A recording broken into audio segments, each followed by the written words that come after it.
hudud tu tak boleh tangguh, dia kata. Solat hukum Allah juga boleh tangguh. Dan sebenarnya ada hadis Rasulullah SAW berbunyi, jangan potong tangan ketika kamu berada dalam permusafiran.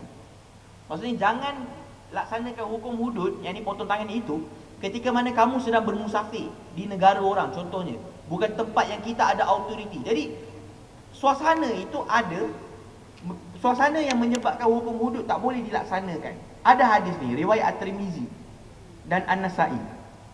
Ada hadis lain Nabi SAW bersabda, jangan kamu potong tangan ketika mana sedang berperang. Maksudnya sedang situasi perang ni, katalah ada orang Islam mencuri pada ketika itu, jangan potong tangan dia. Kenapa? Sebab kita takut orang Islam ini bila dipotong tangan dia, dia akan lari kepada musuh dan dia akan jadi sebahagian daripada musuh untuk bongkarkan rahsia kelemahan-kelemahan di pertahanan kita. Maka dekat situ lagi satu dalil yang menunjukkan betapa hukum hudud ni boleh ditangguh. Tetapi artis ini tidak belajar benda tu.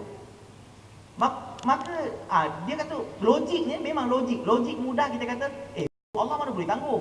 Itu memang logik mudah. Tapi kalau kita belajar memang boleh tangguh hukum hudud. Tetapi malang. Bila kita tak belajar benda tu tapi kita nak sentuh juga benda tu. Ini benda yang kita patut, kalau kita tak belajar agama, kita jangan sentuh bab tu. Tetapi bab mengajak kepada kebaikan, kita boleh sentuh, jangan risau bab-bab tu. Ajak orang, awak jom semayang. Kita bukan ustaz pun kita boleh cakap, tak ada masalah.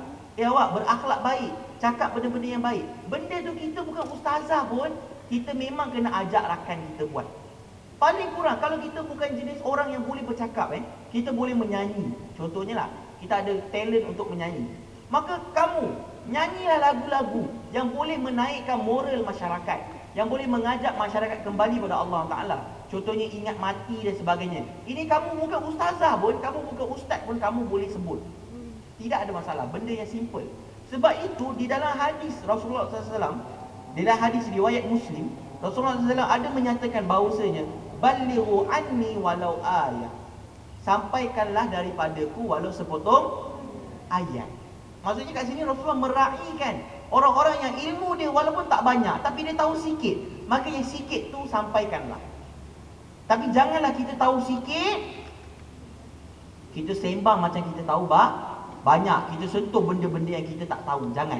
Sebab sambungan daripada hadis balighu anni walau ayat itu, sampaikanlah daripada sepotong ayat, Nabi cakap, man kazzaba alayya muta'ammidan falyatabawwa maq'adahu finnar.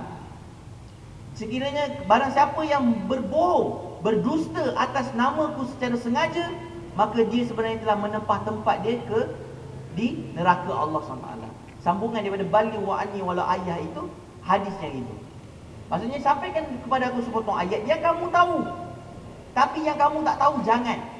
Kalau kamu dusta atas nama aku, maka kamu telah menempah tempat di neraka. Jadi maksudnya kat situ boleh kita walaupun bukan ustaz, kita memang nak kena buat kerja-kerja kebaikan. Tetapi sila jangan sentuh benda yang kita tidak tahu. Sentuh benda yang kita tahu je. Kalau katalah dengar kat YouTube Ustaz Azhar Idrus cakap sekian, okey. Kita boleh ambil kata-kata Ustaz Azhar Idrus, kita buat lirik lagu, kita buat komik contohnya, kita buat artikel contohnya. Itu satu contoh dakwah, kita tetap boleh jalankan. Paling kurang katalah kita tak ada talent apa-apa pun, paling kurang kita tetap boleh berdakwah dengan akhlak kita yang baik. Sebab tu setiap mukmin kena ada akhlak yang baik. Jadi tadi moderator bertanya berkenaan dengan medan penulisan. Jadi dakwah, untuk nyatakan bagaimana dakwah boleh sampai dalam medan penulisan. Tadi Kak Umur kita dah cakap banyak dalam perkara itu. Cuma saya nak cakap di sini adalah, kita jangan rasa inferiority. Kalau kita ada talent dalam penulisan, walaupun kita bukan ustaz dan ustazah, kita tetap kena faham bahawasanya Islam ini adalah apa-apa saja yang baik. Macam saya cakap tadi. Maka tidak salah kita buat satu cerita, satu novel yang menceritakan watak yang struggle dalam hidup tetapi masih percaya pada Allah Ta'ala, yang diuji dalam kehidupan tapi masih berusaha bersungguh-sungguh, yang mengangkat nilai-nilai murni, menghormati ibu bapa dan sebagainya. Itu semua adalah yang disarankan oleh Islam. Jadi mengapa nak kena jadikan alasan kita bukan ustaz, kita bukan ustazah untuk tidak kita mengajak manusia ke jalan kebaikan. Jadi kalau kamu ada talent menulis, tak ada masalah. Talent menulis ni pada saya, penulisan ni pada saya sangat mahal. Kalau ada sesuatu, bukan penulisan lah sebenarnya. Kalau orang tu boleh ada berkarya, baik dalam komik, baik dalam muzik dan sebagainya. Kalaulah mereka boleh mencipta karya-karya yang mengajak manusia balik kepada Allah Ta'ala, selagi mana karya itu hidup, selagi mana komik tu masih dibaca, selagi mana novel, penulisan, cerpen-cerpen itu masih orang baca, selagi mana muzik tu masih orang dengar, selagi itulah kamu akan mendapat pahala, walaupun kamu telah mati nanti.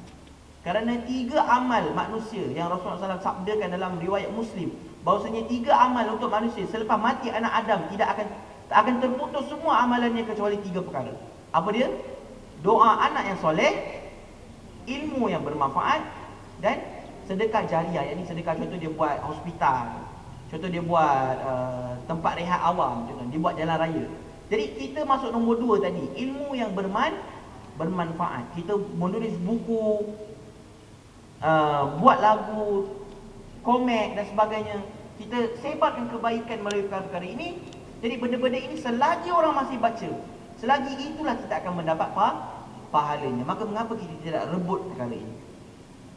Tambahan sekarang kalau kita tengok Facebook, saya nak tanya Facebook kan, siapa kat sini yang tak ada Facebook? Turun tangan. Majoriti kita ada Facebook. Saya nak tanya, Facebook tu instrumen asas dia apa? Suara ke? Tepuk-tepuk tangan ke? Atau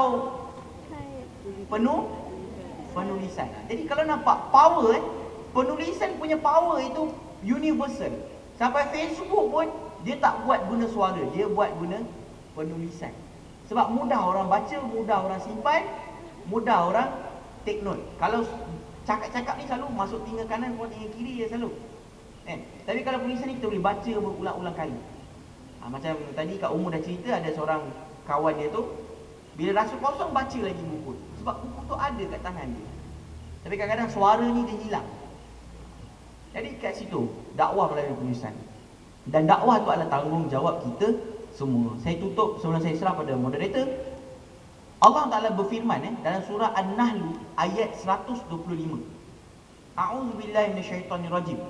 Ud'u ila sabili rabbika bil hikmah wal mau'izatil hasanah wajadilhum billati hiya ahsan.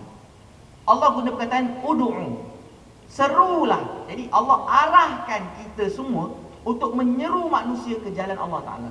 Ud'u ila sabili rabbika bil hikmah, serulah manusia itu ke jalan Tuhan kamu dengan kebijaksanaan. Wal mau'izatil hasanah, dengan pengajaran-pengajaran yang bermakna. Jadi wal mau'izatil hasanah ini boleh kita masukkan sebagai penulisan pun ia juga.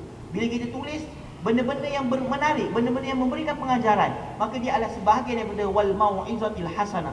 Wajadilhum billati hiya ahsan. Dan berdebatlah dengan mereka. Kalau degil sangat, berdebatlah dengan mereka dengan perdebatan yang baik, dengan sesuatu yang baik. Jadi kat sini nampak Allah sendiri arahkan dalam surah An-Nahl ayat 125 untuk kita semua